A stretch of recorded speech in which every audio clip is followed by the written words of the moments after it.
30,000+ kilometers, highway tours, dusty roads, Bangalore traffic. ಎಲ್ಲಾನು TRK 502 ನೋಡೈತೆ. Yes, the Italian beast, the Benelli TRK 502. And ನಾವು ಮಾತಾಡ್ತಿದ್ದೀವಿ, is it really worth buying it in 2026?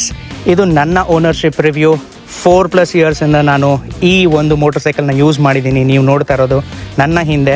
And hola, it's been a lovely experience. ಇದು ನಿಮ್ಮ friend DJ. Welcome back to another vlog. ಬನ್ನಿ ಮಾತಾಡೋಣ.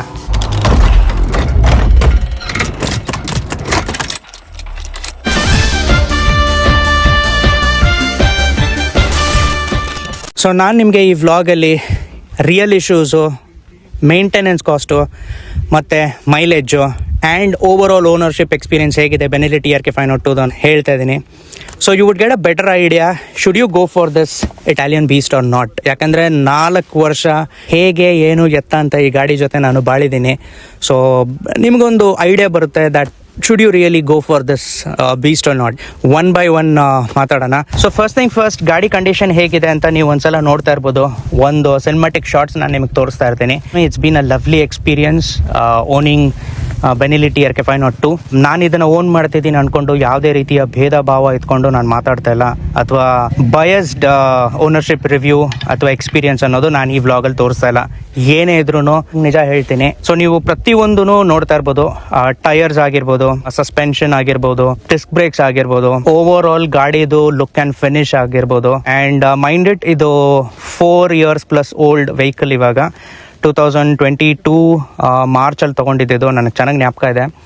31st ಬಂದಿತ್ತು, March 31st. So ಅಲ್ಲಿಂದ ನೀವು ಲೆಕ್ಕ ಹಾಕೊಳ್ಳಿ, 4 years ಹತ್ರ ಆಗಿದೆ ಗಾಡಿಗೆ.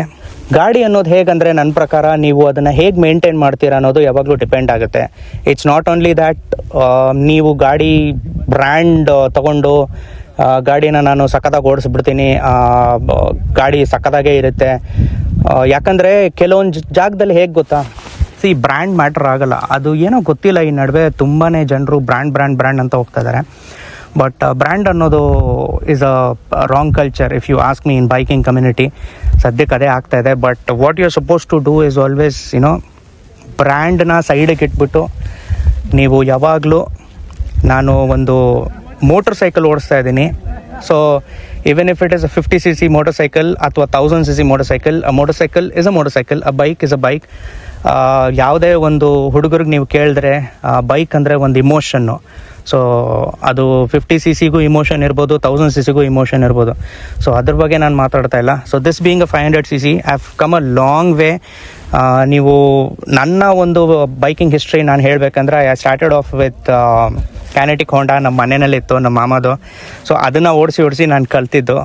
ಇದು ಲೈಕ್ ಸುಮಾರು ಲಾಂಗ್ ಬ್ಯಾಕ್, ಐ ಥಿಂಕ್ 2004-2003 ವಿಷಯ ಇವೆಲ್ಲ. ಆ್ಯಂಡ್ ಅದಾದಮೇಲೆ ನನ್ನ ಫಸ್ಟ್ ಮೋಟರ್ ಸೈಕಲ್ ಇದ್ದಿದೆ ಡಿಸ್ಕವರ್ 135. ಆ್ಯಂಡ್ ಅದಾದಮೇಲೆ ಅದು 2007-2008 ತೊಗೊಂಡಿದ್ದು. ಅದಾದಮೇಲೆ 2009 R15 ವರ್ಷನ್ 1 ಅನ್ನೋದು ಲಾಂಚ್ ಆಗಿತ್ತು. And I was lucky enough to own that motorcycle. And it was a fun experience ಆ ಮೋಟರ್ ಸೈಕಲ್ ಜೊತೆ. ಬಟ್ ಆ ಮೋಟರ್ ಸೈಕಲಿಂದ ನಾನು ಏನೆಲ್ಲ ಕಲಿತೆ, ಹೆಂಗೆಲ್ಲ ನನಗೆ ಪಾಠ ಕಲಿಸ್ತು ಅಂದರೆ ಹಂಗೆಲ್ಲ ಪಾಠ ಕಲಿಸ್ತು. And that is nothing in terms of maintenance of your motorcycle ಅನ್ನೋದು ನಾನು ಅದರಿಂದ ಕಲಿತೆ. ಸೊ ಇಂಜಿನ್ ಆಯಿಲೇ ಚೇಂಜ್ ಮಾಡ್ತಾ ಇರಲಿಲ್ಲ, ಸುಮ್ಮನೆ ಪೆಟ್ರೋಲ್ ಹಾಕಿ ಓಡಿಸ್ತಾ ಇದ್ದೆ. ಸೊ ಅದೆಲ್ಲ ಅಮೆಚೂರ್ ರೈಡಿಂಗ್ ಬಿಹೇವಿಯರ್ ಅಂತಾರಲ್ಲ, ಸೊ ಹಂಗೆಲ್ಲ ಮಾಡ್ತಿದ್ದೆ ಆ ಟೈಮಲ್ಲಿ. ಸೊ ಅದರಿಂದ ಒಂದಷ್ಟು ಇಂಜಿನ್ ಕೆಲಸ ಬಂದಿತ್ತು. ಅದನ್ನು ಸರಿ ಮಾಡಿಸೋಷ್ಟರಲ್ಲೇ 5 ವರ್ಷ ಆಗಿಬಿಡ್ತು, ಅದು ಸರಿನೇ ಆಗಿಲ್ಲ. ಸೊ ಹಾಗಾಗಿ ಅದನ್ನು ಮಾರಿ 2014 I bought another R15 version V2. So version 1 ನೋಡಿದ್ದೀನಿ, ವರ್ಷನ್ 2 ನೋಡಿದ್ದೀನಿ R15. So I know better what is R15. ಅದನ್ನು ಒಂದಷ್ಟು ವರ್ಷ, 9 ವರ್ಷ ಏನೋ ಓಡಿಸಿದೆ. ಅದು ಆದಮೇಲೆ ಅದು ನಮ್ಮ ಫ್ರೆಂಡ್ ತಮ್ಮಂಗೆ ಕೊಟ್ಬಿಟ್ಟೆ. ಅದಾದಮೇಲೆ ಆ ಗಾಡಿ ಇದ್ದಾಗಲೇ ನಮ್ಮ ಹತ್ರ ಬಂತು ಡಾಮಿನಾರ್ 400 2017 ಪ್ಲಮ್ ಕಲರು. ಸೊ ಯಾರೆಲ್ಲ ನಮ್ಮ ಹಳೇ ಸಬ್ಸ್ಕ್ರೈಬರ್ಸ್ ಇದ್ದಾರೆ ಅವ್ರಿಗೆ ಗೊತ್ತಿರುತ್ತೆ ನಮ್ಮ ಹತ್ರ ಡಾಮಿನಾರ್ 400 ಇತ್ತು ಅಂತ. ಅದಾದಮೇಲೆ ನಮ್ಮ ಹತ್ರ 2022 ಬಂದಿದ್ದೆ, ನಮ್ಮ ಡಾಮಿನಾರ್ ಕೊಟ್ಬಿಟ್ಟು ಈ Benelli TRK 502. And after that it's been a lovely experience. ಗಾಡಿ ಮಾತ್ರ ನಿಜವಾಗ್ಲೂ ನಮ್ಮ ಟಾರ್ಜನ್ನು ಏನೂ ಮಾತಾಡೋಂಗಿಲ್ಲ. ಎಸ್, ಕೆಲವೊಂದು ಸಲ ನನ್ನ ಒಂದು ಏನಂತಾರೆ ಕೇರ್ಲೆಸ್ನೆಸ್ಸಿಂದ ನಾನು ಸಿಕ್ಕಾಕೊಂಡಿದ್ದೀನಿ ಗಾಡಿ ಜೊತೆ ಅಲ್ಲಿ ಇಲ್ಲಿ ಅಂತ. ಸೊ ಅದಕ್ಕೆ ಹೇಳೋದು maintenance is more important rather than just fuel up, tanking up and riding your motorcycle. So there's a difference to it. So let's talk about performance, guys. Weight to power ratio match ಆಗಲ್ಲ, correct ಇಲ್ಲ ಅಂತಂದರೆ. ಯಾಕಂದರೆ ಈ ಗಾಡಿ ಬಂದ್ಬಿಟ್ಟು 235 kgs dry weight, almost 240 kgs. ಒಂದು ಸತಿ ಬಿದ್ದರೆ ಮಾತ್ರ ಒಬ್ಬರು ಎತ್ತಕ್ಕಾಗಲ್ಲ, ತುಂಬಾ ಸುಬ್ಬಬೇಕು ಈ ಗಾಡಿನ ಎತ್ತಕ್ಕೆ. It is almost equivalent to a G S. ಯಾಕಂದರೆ G S I think 240 to 60 kgs ತನಕ ಬರುತ್ತೆ. ಸೊ ಹತ್ತತ್ರ ಅಂದ್ಕೊಳ್ಳಿ ಹೇಗಿರ್ಬೋದು ವೆಯ್ಟ್ ಅಂತ. ಟೆಕ್ನಿಕಲ್ ಸ್ಪೆಸಿಫಿಕೇಶನ್ಸು ನಿಮಗೆ ಗೂಗಲಲ್ಲಿ ಸಿಗುತ್ತೆ ಈ ಗಾಡಿದು, but let me run you through it again. And ಈ ಗಾಡಿ 502cc parallel twin liquid cooled, which churns out almost 47 bhp of power, almost close to 50 bhp ಕೊಡುತ್ತೆ. ಆಟ ಅಲ್ಲ. ಸೊ ಅದಕ್ಕೇ ಹೇಳೋದು, ನೀವೇನಾದರೆ ಬಿಗಿನರ್ ಇದ್ದೀರ ಅಂದರೆ ಈ ಮೋಟರ್ ಸೈಕಲ್ನ ನೀವು ತೊಗೊಳ್ಳೋದು ಒಂದು ಸಲ ಯೋಚನೆ ಮಾಡಿ. ಯಾಕಂದರೆ ಫರ್ಗೆಟ್ ಅಬೌಟ್ ಪರ್ಫಾರ್ಮೆನ್ಸ್, ನಾನು ಓಡಿಸ್ಬಿಡ್ತೀನಿ, ನನಗೆ ಎಕ್ಸ್ಪೀರಿಯನ್ಸ್ ಇದೆ ಅಂದ್ರೂ ಸ್ಪೀಡ್ ಹ್ಯಾಂಡಲ್ ಮಾಡೋಕ್ಕೆ ವೆಯ್ಟ್ ಹ್ಯಾಂಡ್ಲಿಂಗ್ ಇಶ್ಯೂಸ್ ಅನ್ನೋದು ಬರ್ಬೋದು. As far as I have experienced owning this motor cycle. So ಒಂದಷ್ಟು ಕಾಲ ಕಲ್ತ ಮೇಲೆ ನಿಮಗೆ ವೆಯ್ಟ್ ಹ್ಯಾಂಡ್ಲಿಂಗ್, ವೆಯ್ಟ್ ಮ್ಯಾನೇಜ್ಮೆಂಟ್ ಏನು ಅನ್ನೋದು ಈ ಗಾಡೀಲಿ ಗೊತ್ತಾಗುತ್ತೆ. ಇಟ್ಸ್ ನಾಟ್ ದ್ಯಾಟ್ ಗಾಡಿ ಓಡಿಸುವಾಗ ತುಂಬ ಹೆವಿ ಇರುತ್ತೆ ಹಂಗೆ ಅಂತ. ಸಿಟಿನಲ್ಲಿ ಇಟ್ಸ್ ಕ್ವೈಟ್ ಡಿಫಿಕಲ್ಟ್, ಯಾಕಂದರೆ ವೆಯ್ಟ್ ಮ್ಯಾನೇಜ್ಮೆಂಟ್ ಅನ್ನೋದು ಅಲ್ಲೇ ಹಿಟ್ ಆಗೋದು ನಿಮಗೆ. ಅದಾದಮೇಲೆ ಹೈವೇಸಲ್ಲೆಲ್ಲ ನೀವು ತೊಗೊಂಬರ್ತೀರ ಅಂದರೆ it's a cake walk. And off roading, yes, semi off road ನೀವು ಮಾಡ್ಬೋದು. ಇದು TRK 502 ರೋಡ್ ವರ್ಷನು. ಇದ್ರದ್ದು ಇನ್ನೊಂದು ವೇರಿಯಂಟ್ ಬರುತ್ತೆ 502X ಅಂತ. ಅದನ್ನು ನೀವು ಆಫ್ ರೋಡಿಂಗ್ ಮಾಡ್ತೀರಂದರೆ ಅದನ್ನು ತೊಗೊಬೋದು. ಬಟ್ ಅಗೇನ್ ವೆಯ್ಟ್ ಮ್ಯಾನೇಜ್ಮೆಂಟ್ ಅನ್ನೋದು another big thing on it. So ನಿಮಗೆ ಬಿಟ್ಟಿದ್ದು, ನೀವು ತುಂಬಾ ತೀರಾ ಆಫ್ ರೋಡಿಂಗ್ ಎಲ್ಲ ಮಾಡ್ತೀರಾ ಅಂದರೆ I don't suggest this motorcycle. ನೀವು ತೀರಾ ಆಫ್ ರೋಡಿಂಗ್ ಮಾಡ್ತೀರಾ ಅಂದರೆ there are lot of other options like KTM adventure 390 ಇದೆ. ಆಮೇಲೆ ನಮ್ಮ ಎಲ್ಲರ ಫೇವ್ರೆಟು ಎಕ್ಸ್ಪಲ್ಸ್ 200 ಇದೆ. ಸೊ ಅದೊಂದು ತುಂಬ ಚೆನ್ನಾಗಿದೆ. But if you want to cruise very comfortably, sofa ಮೇಲೆ ಕೂತ್ಕೊಂಡು ಒಂದು 8 to 8.5 ಲಕ್ಷದ ಬಜೆಟಲ್ಲಿ ನಾನು ಸೋಫಾ ಮೇಲೆ ಕೂತ್ಕೊಂಡು ಹೋಗಬೇಕು, ಅಥವಾ ನನ್ನ ಪಿಲಿಯನ್ ಜೊತೆ, ನಮ್ಮ ವೈಫ್ ಜೊತೆ, ಗರ್ಲ್ ಫ್ರೆಂಡ್ ಜೊತೆ, ಫ್ರೆಂಡ್ ಜೊತೆ ಹೋಗಬೇಕಂದ್ರೆ this is like the best option, road version. And ಒಂದು ಸ್ವಲ್ಪ ಸೆಮಿ ಆಫ್ ರೈಡಿಂಗು ನಾನು ಮಾಡ್ತೀನಿ ಅಪ್ಪ ಅಂತಂದರೆ TRK 502X ವರ್ಷನ್, ಇದ್ರ ಇನ್ನೊಂದು ವೇರಿಯಂಟ್ ನಾನು ಹೇಳಿದ್ನಲ್ಲ, ಅದನ್ನು ನೀವು ತೊಗೊಬೋದು. ಸೊ ಪ್ರೈಸಿಂಗು ಹೇಳಾಯಿತು. ಆ್ಯಂಡ್ ಪರ್ಫಾರ್ಮೆನ್ಸ್ ಬಗ್ಗೆ ಅಂದರೆ ಇಟ್ಸ್ ನಾಟ್ ದ್ಯಾಟ್ ನಿಮಗೆ ಡೈರೆಕ್ಟಾಗೆ ಒಂಥರ ಹೂಲಿಗನ್ ಥರ ಪವರ್ ಕೊಡುತ್ತೆ ಅಂತಲ್ಲ. ಇಟ್ಸ್ ವೆರಿ ಗ್ರ್ಯಾಜುವಲ್, ಆರಾಮಾಗೆ ನಿಮಗೆ ಒಂದಷ್ಟು ಸ್ಪೀಡ್ಸ್ನ ಮುಟ್ಟುತ್ತೆ. ಟಾಪ್ ಸ್ಪೀಡ್ಸ್ ಬಗ್ಗೆ ನಾನು ಮಾತಾಡೋಕ್ಕೆ ಹೋಗಲ್ಲ, ಯಾಕಂದರೆ ತುಂಬ ಜನರು ಒಬ್ಬೊಬ್ಬರು ಒಂದೊಂದು ಸ್ಪೀಡ್ ಹೊಡ್ತವ್ರೆ ಈ ಗಾಡಿ ಮೇಲೆ. If you have actually gone head and performance upgrade ಅನ್ನೋದೇನಾದರೂ ನೀವು ಈ ಗಾಡಿಯಲ್ಲಿ ಮಾಡ್ತೀರಾ ಅಂದರೆ ತುಂಬ ಜನರು ಆಲ್ಮೋಸ್ಟ್ 190 ಎಲ್ಲ ಟಚ್ ಮಾಡಿದ್ದಾರೆ. ಇಲ್ಲೆಲ್ಲ ಇಂಡಿಯನಲ್ಲೆಲ್ಲ, ಬಟ್ ಆಚೆ ನಾನಂತೂ ನನ್ನ top speed I have done somewhere around 165. But again ನಾನು ಸ್ಪೀಡ್ ಪ್ರಮೋಟ್ ಮಾಡ್ತಾ ಇಲ್ಲಿ, it's all just to let you know. 47 bhp is decent enough for Indian roads. ನೀವು ಹಾಯಾಗಿ ಕ್ರೂಸ್ ಮಾಡ್ಬೋದು. 100, 120, 140 feels like a home for this motorcycle. Cruising is not a problem ಈ ಮೋಟರ್ ಸೈಕಲಲ್ಲಿ. ಅದಾದಮೇಲೆ ಮೈಲೇಜ್ ಬಗ್ಗೆ ಮಾತಾಡೋದಂದರೆ, ತುಂಬ ಜನರು ಆನ್ಲೈನು ಅಥವಾ ಬೇರೆ ಕಡೆ ಕ್ಲೇಮ್ ಮಾಡಿದ್ದಾರೆ ದೆ ಗೆಟ್ ಅರೌಂಡ್ 28-30 ಅಂತ ಸಿಕ್ಕೈತೆ ಅವ್ರಿಗೆ. ಬಟ್ ದೇವ್ರ ಹಣೆಗೂ ನನಗೆ ಈ ಮೈಲೇಜು ಯಾವತ್ತೂ ನನ್ನ ಗಾಡಿ ಮೇಲೆ, ನನ್ನ TRK ಮೇಲೆ ಸಿಕ್ಕಿಲ್ಲ. ನಮ್ಮ ಟಾರ್ಸನು ಇಲ್ಲಿವರೆಗೂ ಕೊಟ್ಟಿರೋದು ಐ ಥಿಂಕ್ ಸಮ್ 25+ ಇರ್ಬೋದು. 28-30 ಎಲ್ಲ ಸೀನೇ ಇಲ್ಲ ನಮ್ಮ ಗಾಡಿನಲ್ಲಿ. ನನಗೇನು ಬೇಕಾಗಿತ್ತು, it's a big looking motorcycle. It can cruise very well 140, 150s on highways.